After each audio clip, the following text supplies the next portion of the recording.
A Florida man with a thermos inserted into his rectum was caught sneaking into the jail. A Florida man attacks his wife for not going to Chili's restaurant with him. Florida parents left their child on the side of the highway with a bag of guns. And a Florida firefighter dumped 75 possibly used tampons on her ex's lawn for getting a new girlfriend. These are the weird stories for today, Friday, on Weird AF News. You'll notice a theme. They are all from the state of Florida because on Friday I only do weird news from Florida. It's Florida Friday. Say it with me. It's Florida Friday on Weird AF News. A Florida man is arrested with a thermos wedged inside his rectum. A Florida man with a long arrest history is sadly back behind bars after the deputies say he tried to sneak a thermos into jail by inserting it into his rear end, into the old exit ramp, as they say. I guess he was trying to keep his coffee extra warm. I'm wondering, how did he even get a thermos inside, the caboose? You know what? Never mind. I don't even want to know. This does remind me of a guy I met on the subway in New York City who told me that you can actually stick anything up your keister if you believe in yourself. I will spare you the juicy details of what he was doing on the subway that day. All right, back to the Florida man story here. I'm so curious what was in the thermos. I mean, I'm on the edge of my seat, aren't you? The suspense. What was in this guy's thermos? Was it clam chowder? Some kind of moonshine he was trying to sneak into the prison? I highly doubt it was kombucha, but, let's see. We have here another Florida celebrity. It's Polk County Sheriff Grady Judd. Yeah, Sheriff Grady Judd. Pew, pew, pew, pew. Grady Judd on the scene. Gonna get down to the bottom of this. Gonna get down to the bottom of how this guy got a thermos into his bottom. Grady Judd shared this bizarre case during one of his trademark, quote, morning briefings, saying it all started when deputies got a call about a naked man inside a park restroom. Here's a quote from Grady. Well, when the deputy showed up, he had his clothes on, so the deputy gave him a break a bit. That's all we got from Grady Judd. You'll have to watch the video. It says the break, however, didn't last long. Grady Judd said the 51-year-old Florida man Walter Freimeyer walked out, crossed the street, climbed onto nearby train tracks, landing him right back in a heap of trouble. Deputies had to arrest him for trespassing at that point. Once inside the jail, it got a little strange. Florida man Freimeyer went through the standard body scanner, and that's when the deputies spotted something very strange in his body. We pick it back up with a quote from the great Grady Judd. Well, that's right. You're not going to be surprised, but we found, a thermos. He put it up the exit ramp. I think you know what I mean by that. Whoa, this article is accompanied by an X-ray of Freimeyer, the Florida man. You can see the thermos jacked up in there. It's way up in there. I don't know if this is a legit X-ray or somebody photoshopped this, but it's rather shocking to see it with your own eyes that there's a thermos up this guy's body, up into him. I mean, the thing's long. It's a long furnace. This isn't a short thermos. This thing's got to be like 10 inches long. I mean, this guy really has some skill to get this amount of contraband up in his crapper before going into jail. It reminds me of the story I covered about a guy that inserted a World War II artillery missile. Not a missile, but it was a shell up his caboose. The old prison pocket, you know the place. The bank vault, as some people refer to it as. The deputies say Freimeyer has been arrested 25 times already and has served 5 stints in state prison. Well, now we know where Freimeyer, the Florida man, learned to stick large objects up his rectum. He's been to prison 5 times, so... Still no word on what was in the thermos, though. I think we ought to call up Grady Judd. Grady Judd! Grady Judd has become a staple on Florida Fridays. Does he know how famous he is? I mean, does he know that this podcast is listened to by 3,200 people a week? He might be fascinated to find that out. What are you doing? A Florida man attacks his wife for not going to Chili's restaurant with him. Well, I mean, you can't get the 2-for-1 if you're only one. This story's out of Ocala, Florida. A Florida man with a prior battery conviction was arrested for attacking his wife inside their home after she refused to accompany him to Chili's for some delicious Chili's dinner. Some delicious Chili's. Baby back ribs. Do they still do the baby back ribs? That used to be a staple of Chili's. I saw the commercial all the time. Chili's baby back ribs. And then a guy with a deep voice would go, barbecue sauce. Hold on, I can do deeper than that. Barbecue sauce. Oh, I can go better than that. I can go deeper. Barbecue sauce. Barbecue sauce. How was that? Was that Boys to Men deep or what? All right, let's find out about this loving couple that making it work. Just trying to, dating's difficult in Florida. People just trying to keep it together. Just duct tape these relationships together in Florida. It's not easy. On last Friday, the female victim contacted the Marion County Sheriff's Office and advised that her husband, 56-year-old Florida man Jerome Shannon Valila, had battered her. Battered her? Ooh, makes it sound like a piece of fish, huh? Lightly battered. He battered her, though. The victim advised that her husband Jerome got upset and began to yell after she told him she did not want to eat at Chili's. "I'm tired of Chili's." "Come on now, I got a coupon, so get your butt off the couch, woman." Now, according to the arrest report, Florida man Jerome allegedly began throwing items inside their bedroom. The victim claimed that Jerome grabbed her by the back of the head and struck her multiple times before grabbing her forcefully by the neck. While still holding the victim's neck, Florida man Jerome allegedly pushed her against a nearby wall, which restricted her breathing, obviously. She stated she was eventually able to get away from Florida man Jerome, and she ran into the garage while screaming for help. Not sure that's going to do any good in Florida. I'd imagine everywhere you go, you just hear screams of help. Just screams in general in Florida. At this point, everybody living there just has scream fatigue, and who's going to answer anybody's cries for help? But let me keep reading and find out what happened. The deputy noted that a man heard the victim in the garage. Someone did hear the screaming. Yay, there's hope. He attempted to intervene. Oh, boy. However, Florida man Jerome allegedly pushed this man onto the ground before placing him in a, quote, headlock-type move. That's why you don't want to intervene in these Florida domestic interactions ever. Or any interaction in Florida, for that matter. You don't really want to get involved in sort of close proximity of a Florida man. You might wind up in some sort of headlock-type move. And half the time, Florida man's not wearing any clothes. Do you really want to engage in close proximity with a greasy Florida man on meth with no clothes? I don't think so. Now, it says here the man that intervened in the domestic dispute had large red scrape marks on his knees. Also, the female victim had large blue and red marks under her neck, along with a busted lip, busted left ear. How do you get a busted left ear? It was bleeding, it says. She lost a lot of hair as well, which, according to the report, was in a, quote, big pile on the ground. That's terrible. The deputies made contact with Florida man Jerome. After reading him his Miranda rights, Jerome refused to discuss the incident, so I guess we're never going to get to the bottom of why he was so intent on going to Chili's. Was it a deal going on over there? A criminal history search of Florida man Jerome, of course, revealed he was previously convicted of battery.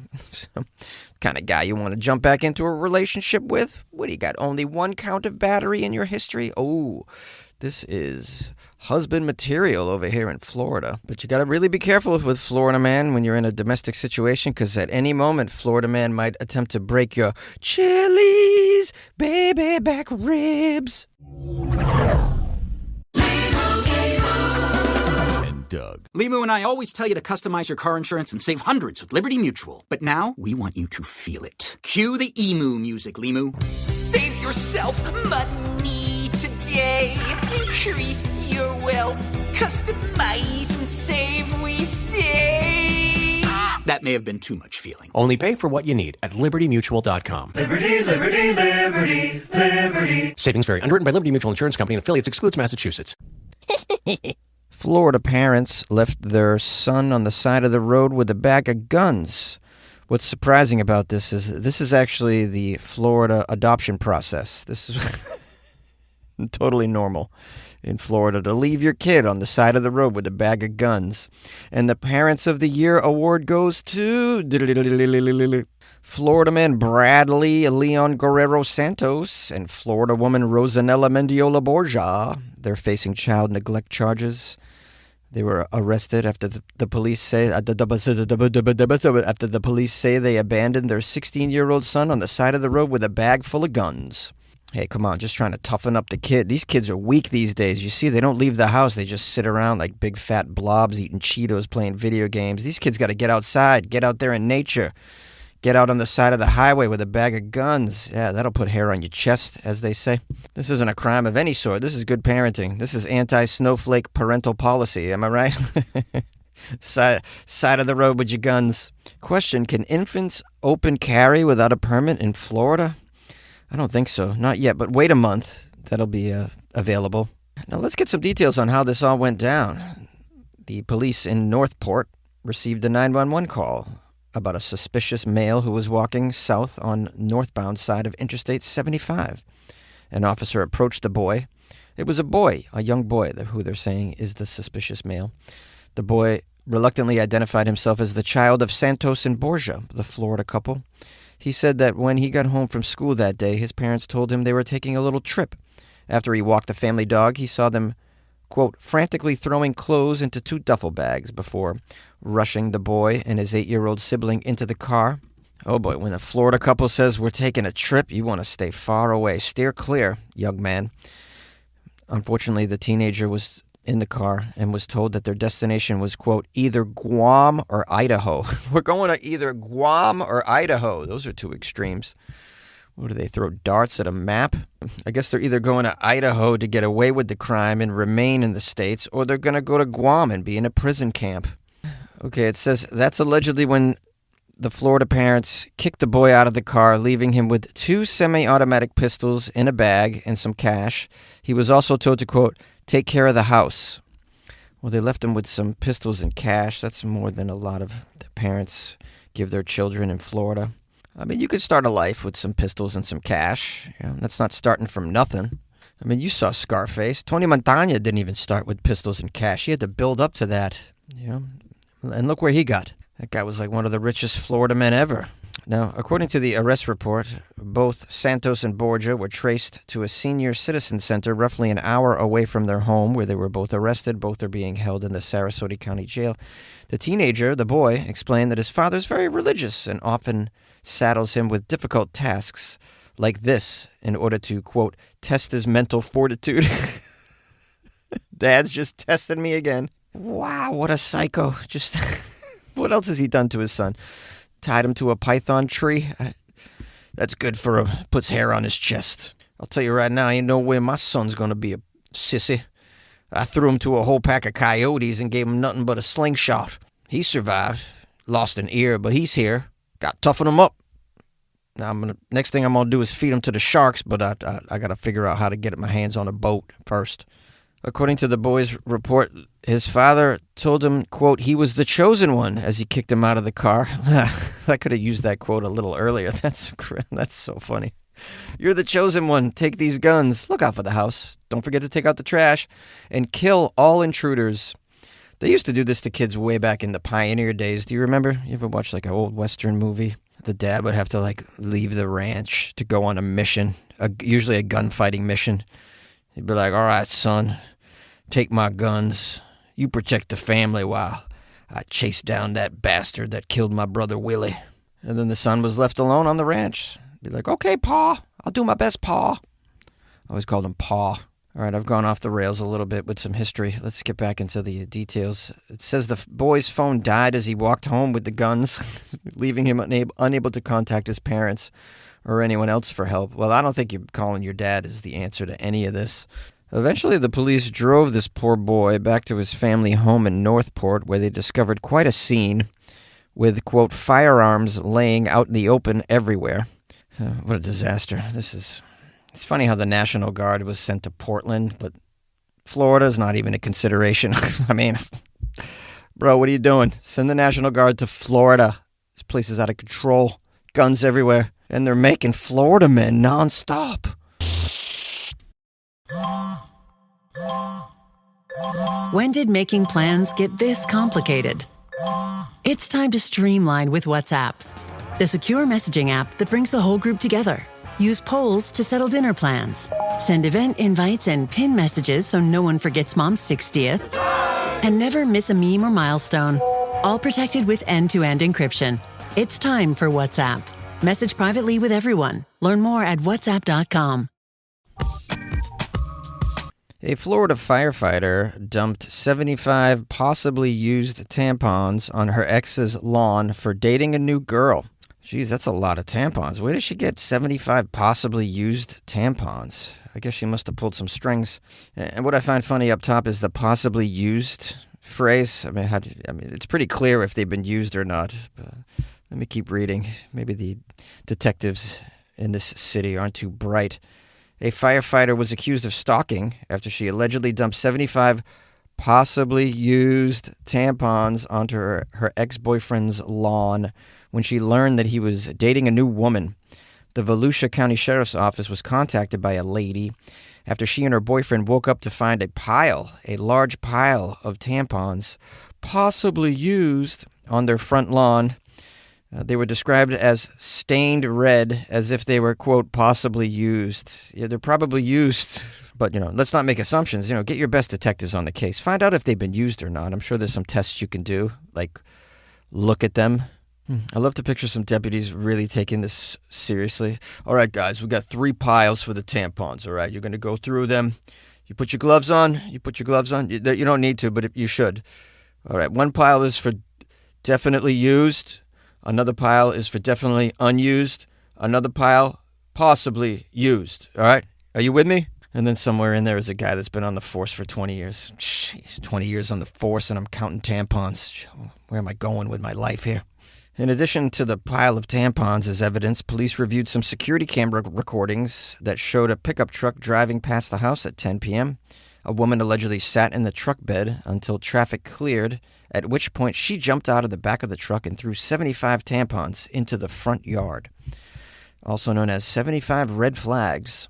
Now, the couple that was a victim of this drive-by tampon bombing was asked by the police who they believed was behind this incident. They both pointed the finger at Florida woman Gabrielle Franza, a firefighter with the Orange County Fire Rescue, who happens to be the ex-girlfriend of the man living in this home that was a victim of the tampon bombing.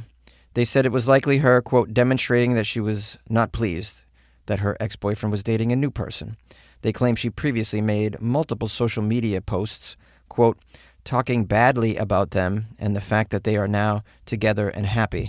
Well, surely all this is going to work to get them back together, right? I mean, that's how you handle it, right? Oh, you broke up with me? Oh, I'm going to just desecrate your property with some used tampons and stalk you on social media just to show you how much I care. I wonder if it's going to work. Do you guys think it's going to work? Think the guy's going to be like, oh, you know what? I didn't even know you cared. Well, let me welcome you back to my life, okay? Nothing makes me regret dumping you than throwing possibly used tampons onto my property in the middle of the night. Now, it says when the Florida police confronted the Florida woman, Franze, at her home, she initially claimed she did not even know where her ex lived, but eventually admitted to committing this act, but said, quote, it was not her idea. Instead, she placed the blame on her mother and aunt, who came from out of town and made these plans for her. Oh, look at you. Throw your aunt and your mother under the bus.